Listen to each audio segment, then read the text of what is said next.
வணக்கம். இது தடப் நியூஸின் மாலை நேர செய்திகள். செய்தி ஆசிரியர் அரியராசா தினேஷ்.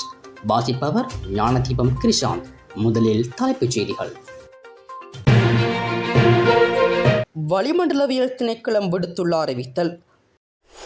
பாரியளவான போதைப் பொருட்களுடன் பத்மேவின் நெருங்கிய சாகாக்கள் கைது. வெளிநாடுகளில் பதுங்கியுள்ள பாதாள குழு 82 பேருக்கு சிவப்பு பிடியாணை.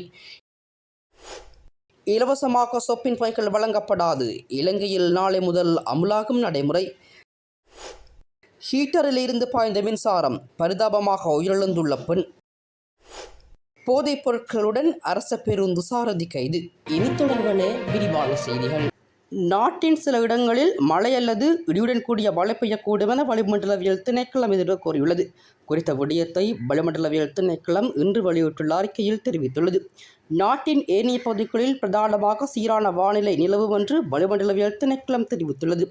இன்று அதிகாலை மத்திய ஜபரகுவோ மற்றும் ஊவா மாகாணங்களின் சில இடங்களில் பனிமூட்டம் நிலவக்கூடும் என வளிமண்டலவியல் திணைக்களம் மேலும் தெரிவித்துள்ளது. இடியுடன் கூடிய மழை பெய்யும் வேளைகளில் மின்னல் தாக்கங்களினால் ஏற்படக்கூடிய பாதிப்புகளை குறைத்துக் கொள்ள தேவையான முன்னெச்சரிக்கை நடவடிக்கைகளை எடுத்துக் கொள்ளுமாறு பொதுமக்கள் அறிவுறுத்தப்படுகின்றார்கள். வத்தளை காவல்துறை பிரிவுக்குட்பட்ட பள்ளியவத்தை பிரதேசத்தில் 3.5 கோடி ரூபாய் பெறுமதியான ஐஸ் போதைப்பொருள் கைப்பற்றப்பட்ட சம்பவம் தொடர்பில் தற்போது தடுப்பு காவலில் உள்ள ஒழுங்கமைக்கப்பட்ட குற்றவாளியும் போதைப்பொருள் கடத்தல்காரருமான கிகல் பத்ரி பத்மேவின் 3 சாகாக்கள் கைது செய்யப்பட்டுள்ளனர். போதைப்பொருள் அச்சுறுத்தலை ஒழிப்பதற்கான அரசாங்கத்தின் புதிய வேலை திட்டமான முழுநாடும் ஒன்றாக தேசிய செயற்பாட்டின் கீழ் இந்த சுற்றி வளைப்பு மேற்கொள்ளப்பட்டுள்ளது. அதன்படி நேற்று மாலை மேற்கொள்ளப்பட்ட சுற்றி வளைப்பில் இந்த கைது இடம்பெற்றுள்ளது. கைது செய்யப்பட்ட சந்தேக நபர்கள் 25, 21 மற்றும் 28 வயதான பத்தளை பள்ளியவத்தை அவரக்கொட்டுவ மற்றும் கலகதுவ ஆகிய பிரதேசங்களை சேர்ந்தவர்கள் என தெரிய வந்துள்ளது. இந்த சுற்றி வளைப்பின் போது சந்தேக நபர்களிடமிருந்து 2 கிலோ 165 கிராம் ஐஸ் போதைப் பொருள் மீட்கப்பட்டுள்ளது. கைது செய்யப்பட்ட 3 சந்தேக நபர்களும் இன்று வெலிசர நீதவா நீதிமன்றில் முன்னிலைப்படுத்தப்பட்டு தடுப்பு காவல் உத்தரவு பெறப்பட்டுள்ளதாக மேலதிக தகவல்கள் தெரிவிக்கின்றன. வெளிநாடுகளில் பதுங்கியுள்ள பாதாள உலகக்குழு உறுப்பினர்களை நாட்டுக்கு கொண்டு வந்து சட்டத்தின் முன் நிறுத்துவதற்குரிய நடவடிக்கை முன்னெடுக்கப்பட்டு வருகின்றது என பொதுமக்கள் பாதுகாப்பு அமைச்சர் ஆனந்த விஜயபாலா தெரிவித்துள்ளார். இது தொடர்பில் ஊடகங்களிடம் அவர் மேலும் கூறுகையில் 216 பேருக்கு எதிராக சிவப்பு பிடிவுராந்து பிறப்பிக்கப்பட்டுள்ளது. இவர்கள் அனைவரும் பாதாள உலக குழுவைச் சேர்ந்தவர்கள் அல்லர். சுமார் 82 பேரே பாதாள உலக குழுவுடன் தொடர்புடையவர்கள். பாதாள உலக குழுவை சேர்ந்தவர்களில் 17 பேர் இதுவரையில் நாட்டுக்கு கொண்டு வரப்பட்டுள்ளனர். பாதாள உலக குழுவை சேர்ந்தவர்களில் அதிகளவானோர் துபாயிலேயே இருக்கின்றனர். சிலர் வெளிநாட்டு சிறைகளில் உள்ளனர். இவர்களை கொண்டு வருவதற்குரிய ராஜதந்திர நடவடிக்கையும் இடம்பெறுகின்றது.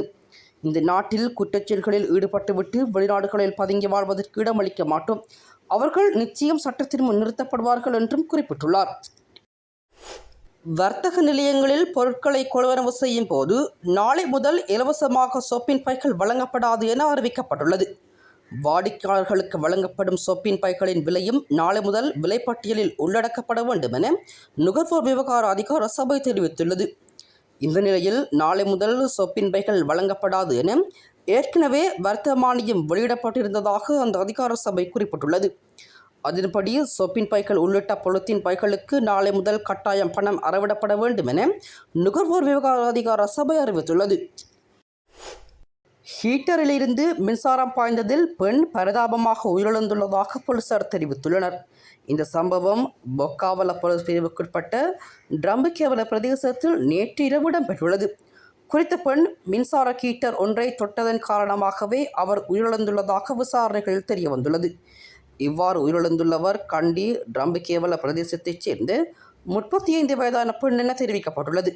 சம்பவம் தொடர்பில் பொக்காவல போலீசார் மேலதிக விசாரணைகளை மேற்கொண்டு வருகின்றனர். போதைப் பொருட்களுடன் அரச பேருந்து சாரதியொருவர் கைது செய்யப்பட்டுள்ளதாக போலீசார் தெரிவித்துள்ளனர். நல்லதண்ணி பகுதியில் உள்ள பேருந்து நிலைய தங்குமிட விடுதியில் வைத்து குறித்த சாரதி நல்லதண்ணி போலீசாரால் கைது செய்யப்பட்டார். நல்லதண்ணி போலீசாருக்கு கிடைத்த ரகசிய தகவல்களைத் தொடர்ந்து கடந்த சில மாதங்களாக சந்தேக நபரை கண்காணித்து வந்த வேளையில் நேற்றிரவு கைது செய்யப்பட்டார். கைது செய்யப்பட்டவரிடமிருந்து 2 போதை வில்லைகள் 77 மில்லிகிராம் ஹெரோயின் என்பன மீட்கப்பட்டன. இவ்வாறு கைது செய்யப்பட்டவர் ஹட்டன் அரச பேருந்து நிலையத்தின் சாரதியும் வட்டவளை பகுதியைச் சேர்ந்தவராவார். சந்தேக நபரை இன்று ஹட்டன் நீதிமன்ற நீதிபதி முன்னிலையில் ஆஜர்படுத்த உள்ளதாக நல்லதண்ணி போலீஸ் நிலைய பொறுப்பதிகாரி தெரிவித்தார். இதுபோன்ற செய்திகளை தெரிந்து கொள்ள தடம் நியூஸ் சேனலை சப்ஸ்கிரைப் செய்து அருகில் உள்ள பெல் பட்டனை கிளிக் செய்யுங்கள். மேலும் இதுபோன்ற செய்திகளை உடனுக்குடன் தெரிந்து கொள்ள தடம் fm.com என்ற இணையதளத்தின் வாயிலாகவும் எங்களுடன் இணைந்து கொள்ளுங்கள்.